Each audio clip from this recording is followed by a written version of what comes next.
అందరికీ నమస్కారం తెలియజేస్తుంది. మీతో సంతోషంగా గడపడం అనేది చాలా హాయిగా ఉంది. మనస్ఫూర్తిగా అంటే రోజు రాజకీయాలు తిరగడం, హడావుడి, ఏ పనులు చేయాలి, స్ట్రెస్ ఇవన్నీ ఉంటుంటాయి అక్కడ ప్రజలు. కానీ వాళ్ళ నారాయణ ఇన్వైట్ చేయడం రావడం జరిగింది. యాక్చువల్గా మా వెనకటి రోజు గుర్తుకొస్తా ఉన్నాయి. నారాయణ, వరప్రసాద్, ప్రశాంత్, మా అదేపల్లి, అదేవిధంగా మా గురువులు డాక్టర్ వి భాస్కరరావు గారు, రామ్మోహన్ రావు గారు, లక్ష్మణ్ గారు. ఎంత హాయిగా ఉండేదంటే చైల్డ్హుడ్ డేస్. చిన్నప్పుడు హై స్కూల్ ఎలా ఉండేవాడు అలాగే ఉండేవాడు. పీజీగా అమర్నాథ్ ఉండేవాడు మమ్మల్ని గైడ్ చేయడానికి. చక్కగా ఇంత ఇన్నోవేటివ్ గా ఉండేది అనమాట. నిజంగా అమర్నాథ్ ఇందాక అమ్మాయి చెప్పింది సైంటిఫిక్ అప్రోచ్ అప్పటి నుంచి కూడా. ఎందుకంటే ఆ రోజుల్లో మనకి ఇంటర్లాకింగ్ నెయిల్స్ ఉండేవి కాదు.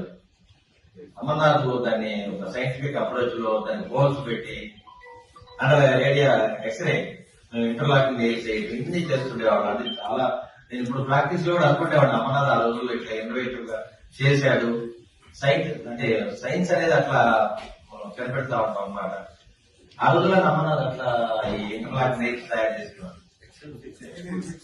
నెయిల్స్ హోల్స్ పెట్టి ఫౌండరీ దగ్గరికి వెళ్ళి తీసుకొచ్చి అంతా దగ్గర చేసేవాడు. ఎప్పుడు సర్జరీ ఇన్స్ట్రుమెంట్స్ అన్ని దగ్గర ఉంచుకొని మిడ్ నైట్ సర్జరీ వచ్చినా చేయటం తెల్లందాక అట్లా ఉంచాం మేము. ఎంత డ్రామా వచ్చినా గానీ అందరం నైట్ చేసేవాళ్ళం with our own instruments. Hospital వీళ్ళు అంత హెల్ప్ చేసేవాళ్ళు. చేయకపోయినా గానీ మన ఇన్స్ట్రుమెంట్ మనమే ఆటోగ్లో చేసుకోవటం, మనమే సర్జరీ చేయటం. అంటే పీజీ చేయించేవాడు. ప్రతి సర్జరీ మనం 3 ఏళ్ళు బయటకు వెళ్ళేటప్పుడు అన్ని సర్జరీ చేయాలి. ఇండిపెండెంట్ గా మనం బయట ప్రాక్టీస్ ఆ విధంగా ఇండివిజువల్ చేసేవాళ్ళు. చీఫ్లు కూడా అలాగే ఉండేవాళ్ళు సంతోషంగా. ఎందుకో చాలా చైల్డ్హుడ్ డేస్ నిజంగా బాగుంటుంది. మా పీజీలో కూడా మనం ఎక్కడ వచ్చింది మనకి, అయినా కానీ మనం చైల్డ్హుడ్ లాగానే సంతోషంగా ఉండేవాళ్ళం. అంటే ఎక్కడ కూడా ప్రెజర్ ఉండేది కాదు. జనరల్ గా మేము లాస్ట్ సైడ్ అయితే పీజీసీ మీద బాగా ప్రెజర్ ఉంటుంది ఇట్లా అనుకునేవాడు. మేము ఒకసారి ఢిల్లీ వెళ్ళాం కాన్ఫరెన్స్ కి వెళ్ళినప్పుడు అక్కడ చీఫ్లు అందరూ కూడా ఎఫ్ఆర్సీస్ పెద్ద పెద్ద సూట్లు గీట్లు వేసుకుని వచ్చారు. ఆ రోజు బిజినెస్ కాంపిటీషన్ జరుగుతుంది. నారాయణ, నేను, వరప్రసాద్, అమర్నాథ్ అందరూ ఉన్నాం. మేము భయపడిపోయాం మేడం చూసి. మేమేం వీళ్ళతో పోటీ చేస్తాం అనుకున్నాం. గోల్డ్ మెడల్ వచ్చింది అప్పుడు. అట్లా అంటే మనకి సైంటిఫిక్ అప్రోచ్, టీచింగ్ చక్కగా నేర్పేవాడు. మా చీఫ్లు అంటే నిజంగా మేము మాస్టర్ గారిని వాళ్ళు కలిసాను, దేవుడు భాస్కరరావు గారిని. నేను దేవుడే అంటాం ఆయన్ని. అంత చక్కగా మమ్మల్ని చూసుకునేవాళ్ళు. అదే రామ్మోహన్ రావు గారు, నరసింహ గారు మన మధ్య లేకపోయినా గానీ చాలా మా సొంత బిడ్డలా చూసుకునేవాడు. ఆ విధంగా ఉండాలి. చీఫ్లు కూడా అలా ఉన్నారు, మిమ్మల్ని అలా చూసుకున్నారు. అంటే మంచి సైంటిఫిక్ అప్రోచ్ ఉండాలి, బాగా నేర్చుకోవాలి. మీరు కూడా బాగా కష్టపడాలి, ప్రాక్టీస్ బాగుండాలి. అయినా కానీ స్ట్రెస్ దూరంగా ఉండాలి. వాళ్ళ రీసెంట్ గా ఏంటంటే డాక్టర్స్ స్ట్రెస్ ఎక్కువైపోయింది, అందువల్ల కార్డియక్ డిసీజ్, రేనల్ ఇవన్నీ వస్తాయి అంటారు, బీపీసీ అన్ని. స్ట్రెస్ లేకుండా వీళ్ళందరూ జాగ్రత్తగా ఉండాలి మనం. అదేవిధంగా ఈ మధ్య సూసైడ్స్ కూడా డాక్టర్స్ చాలా ఎక్కువైపోయినాయి. ఆర్థోపెడిక్ డాక్టర్స్ లో డేటా ప్రకారం 36 సూసైడ్స్ ఉన్నాయి.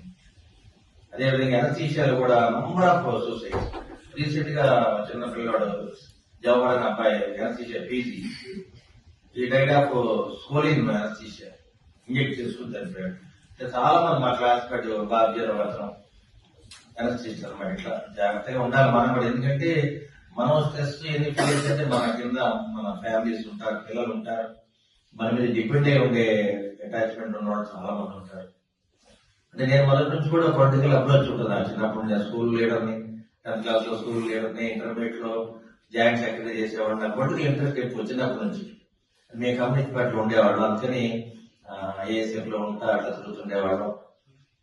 తర్వాత కాలేజీకి వచ్చిన తర్వాత ఫస్ట్ టైం ఇండిపెండెంట్ నేను కాలేజీ జనరల్ సెక్రటరీ గెలవడం జరిగింది. అప్పుడు ఎస్పీఎస్ అని ఉండేది. అమర్నాథ్ బాగా వర్క్ చేసేవాడు. అమర్నాథ్ మంచి లేదు ఆ రోజుల్లో. వాళ్ళ కాదని చెప్పి ఇండిపెండెంట్ నేను రావడం జరిగింది అనమాట. తర్వాత 2019లో నాకు ఎమ్మెల్యే సీట్ ఇచ్చారు చంద్రబాబు నాయుడు గారు. ఓడిపోవడం జరిగింది. నర్సరావుపేటలో ఎమ్మెల్యేలు మొత్తం కూడా డాక్టర్ కోడలి గారు ఎమ్మెల్యే అంతది, ఆయన 6 సార్లు ఎమ్మెల్యే అయ్యారు. తర్వాత ఆర్థోపెడిక్ శ్రీనివాస్ రెడ్డి, ఆయన 2 సార్లు ఎమ్మెల్యే అయ్యాడు. ఆయన ఓడించి మళ్ళీ నేను ఎమ్మెల్యే అయ్యాను. అది ఎవరి అప్రోచ్ వాళ్ళది అట్లా ఉంటుంటారు అనమాట. ఇంకా మాదైతే జనరల్ గా సైట్ చిన్నప్పటి నుంచి కూడా కమ్యూనిటీ పార్టీలో ఉన్నాడు కాబట్టి మా పొలం మాత్రం ఉండేవి కాదు. జనరల్ అట్మాస్ఫియర్ లో అంటే నేను లోయర్ స్ట్రాటాకి బాగా విదిన్ ద రీచ్ లో ఉంటాయి ఎక్కువ. విదిన్ ద రీచ్ అది 80% పాపులేషన్ కానీ ఓటర్స్ కానీ వాళ్ళే ఉంటారు కదా. అట్లా ఇండిపెండెంట్ ఏ బ్యాక్గ్రౌండ్ లేకపోతే నేను గెలిచాను. మా తాతయ్య గారు 3 సార్లు ఎమ్మెల్యే కాకినాడలో, ఆయన కమ్యూనిస్ట్ పార్టీ. కాకినాడ చదువుకున్న వాళ్ళందరూ కూడా మా తాతయ్య గారు ఓట్లు వేసేవాళ్ళు ఆ రోజుల్లో. సివికి రావు గారికి మంచి ఫేమస్ ఆ రోజుల్లో. ఐసీఎస్ లండన్ పెట్టాడు. తర్వాత మా మిసెస్ కూడా లండన్ లో ఉండేవారు. నేను లండన్ వెళ్ళి మళ్ళీ అక్కడికి వచ్చాను చదువు రాక. ప్లాన్ ఎగ్జామ్స్ పాస్ అవ్వండి మన వాళ్ళకి కాదని కరెక్ట్ రావడం జరిగింది. మంచి ప్రాక్టీస్ చేయడం జరిగింది. అమర్నాథ్ వీళ్ళందరూ కూడా నాకు బాగా హెల్ప్ఫుల్గా ఉండేవాళ్ళు, అధ్యాపకులు ఉండేవాళ్ళు. నాకు ఒకసారి క్యాల్కియం ఫ్రాక్చర్ అయింది. కాబట్టి వాళ్ళ సర్జరీకి వెళ్తే క్యాల్కియం ఫ్రాక్చర్ అయితే అమర్నాథ్ వచ్చి పిఓపి వేసి తర్వాత సర్జరీస్ వీడియో వచ్చేవాడు. రెగ్యులర్ గా అధ్యాపకులు ఉండేవాడు నా దగ్గర. ఎక్కడ కూడా ఒక్క రోజు కూడా గ్యాప్ ఉంచేవాళ్ళకి కాదు. నా హైయెస్ట్ ఓపి 336-33 మంది చూశాను ఒకే రోజు సింగిల్. సర్జరీస్ కూడా 42 చేస్తారు సింగిల్ డే. అంత హెవీ టర్న్ ఓవర్ ఉంటుంది. ఇప్పుడు కూడా అదే మా అబ్బాయి అదే చేస్తారు. హెవీ టర్న్ ఓవర్ ఉంటుంది. అంటే లో కాస్ట్, బాగా కాస్ట్ తక్కువ చేయాలి మనం కూడా. అంటే మంచి ప్రాక్టీస్ అవ్వాలంటే సిన్సియర్ గా బాడీ ఎక్కి రావాలి. లో కాస్ట్ లో సర్జరీ చేయాలి. క్వాలిటీ బాగుండాల్సిందే. పేషెంట్ కి హెల్ప్ఫుల్ ఉండాలి. అట్లా వెళ్తే డెఫినెట్ ప్రతి ఒక్కరికి మంచి ప్రాక్టీస్ వస్తుంది. Orthopaedic surgeon